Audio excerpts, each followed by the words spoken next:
So now we will learn in variation in atomic and ionic sizes of transition metals.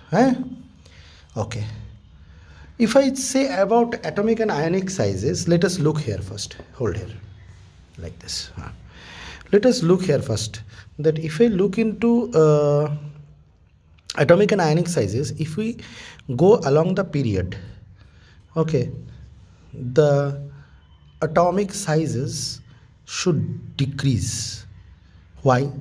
Because generally we know that when we are going along the period, one proton is increasing in the nucleus and one electron is entering in the d subshell. And because of the more in the increase in the number of electrons, there will be attraction between the nucleus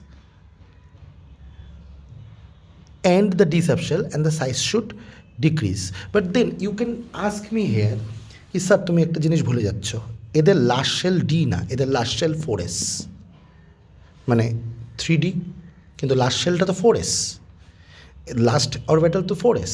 এদের যেমন 4d ভরতেছে last orbital তো 5s, এদের যেমন 5d ভরতেছে last orbital তো 6s, এদের যেমন 6d ভরতেছে last orbital তো 7s। এবার তুমি একটা কথা বলো যে যখন এখানে তুমি অ্যালং দ্য পিরিয়ড যাচ্ছ, তাহলে নিউক্লিয়াসের মধ্যে একটা করে ইলেকট্রন বাড়তেছে আর 3d ভরতেছে, কিন্তু 4sটা তো ঠিকঠাকই আছে। তাহলে 4sকেও কেন টানতেছে? ধরো 3d ফাঁকা আছে, তাহলে 4sকে টানলো। এবার 3d যখন ভরে যাচ্ছে, তাহলে তো 4sকে আর টানা উচিত না, কারণ ডি ইলেকট্রনসরা যখন ভরে যাচ্ছে ও তো ইলেকট্রনকে নিউক্লিয়াসকে শিল্ড করে দেওয়া উচিত, তাহলে অ্যাট্রাকশানটা কমে যাওয়া উচিত, তাহলে অ্যাটমিক সাইজ কী হওয়া উচিত? ইনক্রিজ হওয়া উচিত না? কথাটা বুঝলি? আমার কথাটা বুঝতে পারছিস তো? মানে এই ধরো নিউক্লিয়াস, এখানে 1s আছে, 2s আছে, 2p আছে, 3s আছে, 3p আছে, এইখানে 4s আছে, এখানে 3d আছে, বা এখানে এটা 4a, এটা 4s, এটা 3d যদি হয়, 1s 2s 2p 3s 3p, এটা 3d, ঠিক আছে, এটা 3, আর এটা হচ্ছে তোর 4s। ঠিক সেরকমই এটাকে 3d। এবার তুমি বলতে পারিস যে স্যার 4s-এ দুটা থাকার আসতেছে বা একটা থাকার আসতেছে। এবার ধরো 3dটা ফাঁকা, এখানে 3dটা ফাঁকা, এখানে 3d একটা ভরছে, তো যাই হোক, তো 4sকে টান মারে ভিতরের দিকে টানা উচিত। এবার যত তুমি এদিকে যাচ্ছ 3d2 3d3 3d4 করে 3d10 অবধি এখানে ভরে দিচ্ছ, তাহলে এই 4sকে তো ঢেকে দেওয়া উচিত, স্ক্রিন করে দেওয়া উচিত, তাই তো? তারপর 4sকে টানা উচিত, মানে আর টানতে পারবে না। তার মানে যত তুমি এদিকে যাবা তত ইলেকট্রন দিয়ে ভরে গিয়ে 4sকে আর টানতে পারবে না, তার মানে অ্যাটমিক সাইজ বড় হওয়া উচিত, কিন্তু তা তো হয় না, নর্মাল ট্রেন্ডই ফলো করতেছে। তার রিজন হচ্ছে 3Dর স্ক্রিনিং এফেক্ট ভালো না। মনে করে দেখ, 3D অরবিটালস আর এদিক ওদিক অ্যারেঞ্জড, ওই যে শিখাইছিলাম,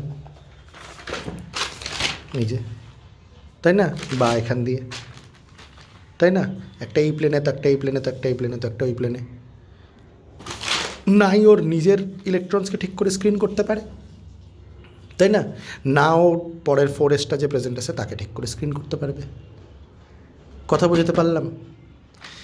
তো ঠিক করে যদি স্ক্রিনই না করতে পারে একে অপরের ইলেকট্রনকে, তো যখন কন্টিনিউয়াসলি ইলেকট্রন ভরতেছে তখন পুলটা জেনারেলি ইনক্রিজই হয়ে যাওয়ার কথা, কারণ কি নিউক্লিয়ার চার্জ তো ইনক্রিজ হচ্ছে। This is the reason why এখানে কী করছে, অ্যাটমিক সাইজ ডিক্রিজ হচ্ছে, এখানেও হচ্ছে, এখানেও হচ্ছে। কিন্তু স্যার ডাউন দ্য গ্রুপ গেলে অ্যাটমিক সাইজ তো ইনক্রিজ হওয়া উচিত, কারণ এখানে 4s, এখানে 5s, এখানে 6s, মানে 3d 4d 5d 6d, তার মানে সাইজ অফ দ্য অরবিটাল বাড়তেছে, নাম্বার অফ শেলস বাড়তেছে, অ্যাটমিক সাইজ ইনক্রিজ হচ্ছে না। এখান থেকে এখানে যাবি, অ্যাটমিক সাইজ একটুখানি ইনক্রিজ হবে, কিন্তু এখান থেকে এখানে যাবি আর এখান থেকে এখানে যাবি, এই তিনটা দিচ্ছে তোদের বইয়ে, এখান থেকে এখানে যাবি একটুখানি অ্যাটমিক সাইজ ইনক্রিজ হবে, কিন্তু এখান থেকে প্রত্যেকটা গ্রুপেই আর কি, এখান থেকে এখানে যাবি অ্যাটমিক সাইজ ইনক্রিজ হবে না, প্রায় সেম থাকবে। And the reason behind that is lanthanoid contraction. হ্যাঁ, এটা আবার কী স্যার? ল্যান্থানয়েড কন্ট্রাকশন। তার কারণ তুই যখন এখান থেকে এখানে যাচ্ছিস, তুই 4f অরবিটালকে পার করে যাচ্ছিস। এবার যেহেতু 4f অরবিটাল আরও বড় অ্যান্ড ওদের স্ক্রিনিং এফেক্ট আরও বাজে, এটা আমি আগেই বলছি। তো ও আরও স্ক্রিন করতে পারতেছে না, তো এই জন্য 4f অরবিটালের কোনো এফেক্টই থাকে না যে ও স্ক্রিনই করবে না, সেই জন্য 4d অরবিটালকে যত জোরে টানতেছে 5d অরবিটালকেও তত জোরেই টানতেছে।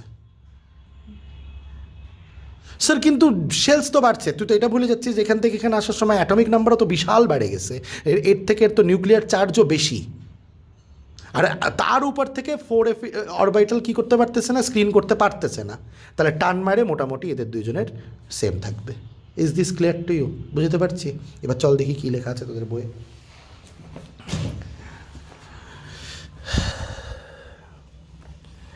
In general, ions of the same charge in a given series show progressive decrease in radius with increasing atomic number. মানে along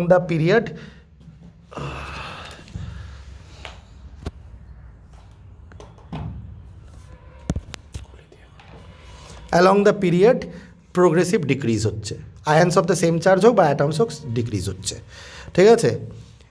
This is because the new electron enters in a d orbital each time the nuclear charge increases by unity, মানে এক এক করে বাড়তেছে, d1, d2, d3. It may be recalled that the shielding effect of or screening effect of d electron is not that effective, hence the net electrostatic attraction between the nuclear charge and the outermost electron increases and the ionic radius or atomic radius decreases. Wow, যেটা বলছি এটাই লেখা আছে, তাই না? The same trend is observed in the atomic radii of the given series. However, the variation with a series is quite small. An interesting point emerges when atomic sizes of one series are compared with those of the corresponding elements of the other series. মানে এটার সাথে এটা compare করবো, এটার সাথে এটা compare করবো, একটা সিরিজের সাথে আর একটা সিরিজ কম্পেয়ার করবো, মানে অ্যালং দ্য গ্রুপ কম্পেয়ার করতেছি। Series, the curves in figure 8.3 show an increase from 3D to the second 4D series of the elements, but the radii of the 5D series are virtually the same as those of the corresponding members of the second series. মানে এর আর এর same হয়, কেন হয় সেটা তো বললামই। Reason is lanthanoid contraction. এই যে এই ফিগারটার কথা বলতেছে, ফার্স্টে কী হয়েছে, এখান থেকে অ্যাটমিক রেডিয়াস ডিক্রিজ হতে হতে হতে হতে হতে হতে হতে লাস্টের দিকে একটুখানি বাড়ছে, অ্যাটমিক রেডিয়াস অ্যাকচুয়ালি ডিক্রিজই হয়েছে, ঠিক আছে? কিন্তু এটা 3D সিরিজ, এটা 4D সিরিজ, এটা 5D সিরিজ। এবার দেখ 3D আর 4D সিরিজের মধ্যে এই তিনটা করসপন্ডিং এলিমেন্ট, এই তিনটা করসপন্ডিং এলিমেন্ট, এই যে এইভাবে এইভাবে এইভাবে, তাই না? তো এই যে করসপন্ডিং এলিমেন্টগুলো আছে এদের তো এদের বাড়তেছে, এদের মধ্যে ডিফারেন্স আছে, কিন্তু 4D আর 5Dর মধ্যে ডিফারেন্স নেই বিকজ অফ দ্য ল্যান্থানয়েড কন্ট্রাকশন, যেটা আমি বুঝাইলাম। ক্লিয়ার করতে পারলাম? সেটাই এখানে বলছে। This phenomena is associated with intervention of 4f orbitals which must be filled before 5D series and the elements to begin. The fulfilling of 4f orbital 5D orbitals results in regular decrease in atomic radii called lanthanoid contraction, which essentially compensates for the expected increase in the atomic size with increasing atomic number. বুঝাইছি আমি lanthanoid contraction কি? The net result of lanthanoid contraction is that the second and the third D series exhibit zirconium radii 160 তো hafnium 159 এ দেখ zirconium আর হ্যাফনিয়াম কোথায়, এই যে জিরকোনিয়ামের 160 তো হ্যাফনিয়ামের 159, উল্টা কমে গেছে because of lanthanoid contraction, and have very similar and physical chemical properties much more than expected on the basis of the usual family relationship. মানে physical and chemical property এদের পুরা সেম হয় 3D আর 5D because of lanthanoid contraction. Is this clear to you? তাহলে বুঝছি সেই অবধি। এবার এখানে কী লেখা আছে, the factor responsible for the lanthanoid contraction is somewhat similar to that observed in an ordinary transition series and is attributed to similar cause. The factor responsible for lanthanoid contraction is somewhat similar to that of observed in ordinary. কি lanthanoid contraction কেন হয়? The imperfect shielding effect of one electron by another in the same set of orbitals. However, the shielding of 4f electrons by another is less than that of d electrons by another. ঠিকই তো আছে। D এখানে কি এখানে যে shielding এফেক্টটা check করবি সেটা D ইলেকট্রনে ভরতেছে, তাহলে একটা ডি ইলেকট্রন আরেকজনকে বেশি ভালো শিল্ড করতে পারতেছে না, 4f আরও বেশি বাজে শিল্ড করে। 1 2 3 4 5 6 7টা অরবিটাল 4fও যখন ভরা থাকে ও তো আরও বাজেভাবে শিল্ড করে, ডি তো শিল্ড করতে পারেই না সেজন্য কমে যাচ্ছে, 4f আরও বেশি শিল্ড করে, আরও কম শিল্ড করে, সরি, বুঝতে পারলাম? and as the nuclear charge increases along the series there is fairly regular decrease in the size of the 4f orbitals. The decrease R 4f orbital নিজেও ছোট হতে থাকে, কারণ শিল্ড করতে পারে না, যে একজন আরেকজনকে শিল্ড করতে যদি না পারে নিউক্লিয়াস কী করবে, টানে নিবে আর মালগুলোকে কী করে দিবে, ছোট করে দিবে। Is this clear to you? বুঝতে পারলাম? The decrease in metallic radius coupled with, দেখ ব্যাপারটা কিন্তু রিলেটেড, এটা এরকম একটা ব্যাপারে কিন্তু আগেও পড়ছি, আমি বলবো আমরা পড়ছি যে এখানে কি বলতেছে, যে যেহেতু শিল্ড করতে পারতেছে না ওই জন্য নিউক্লিয়াস ওদেরকে টেনে ছোট করে দিচ্ছে। যত বেশি বড় হবে আর ডিফিউজ হবে তত স্টেবিলিটি থাকবে, আর যত ছোট হয়ে যাবে তত রিপালসিভ এফেক্ট অ্যাক্টিভিটি থাকবে, মানে ডেন্সিটি বাড়তে থাকবে, মানে অরবিটালের কথা বলতেছি, অরবিটাল টু অরবিটাল। এটাই কিন্তু কারণ, এখানে দেখ এটাই কিন্তু কারণ যে ডি এর এরকম কোনো এফেক্ট নাই। এদেরকে এই যে এদেরকে কী করছিল, 4f অরবিটাল আর 5f অরবিটাল শিল্ড করে দিছিল, আর 4f 5f অরবিটাল নিজেরাও ছোট হয়ে যায়, ডিফিউজড হয়ে যায়, তো এদের D অরবিটালগুলা 4f 5f orbital shield করতে পারতেছিল না, তাই তো নিউক্লিয়াস টানতে ছিল, তো এদেরকেও নিউক্লিয়াস টানতে ছিল, তা এদেরকে অত ভালো নিউক্লিয়াস টানে না, কারণ অ্যাটলিস্ট 3Dর তাও বেশি শিল্ডিং এফেক্ট 4f তার 5f থেকে, তাই না? তো সেই জন্য কিন্তু এই অ্যানামোলাস বিহেভিয়ারটা দেখা, এটা আগেও পড়লাম না আমরা, রাইট অর রং? সেরকমই একটা রিজন কিন্তু এখানেও পড়লাম। Is this clear to you?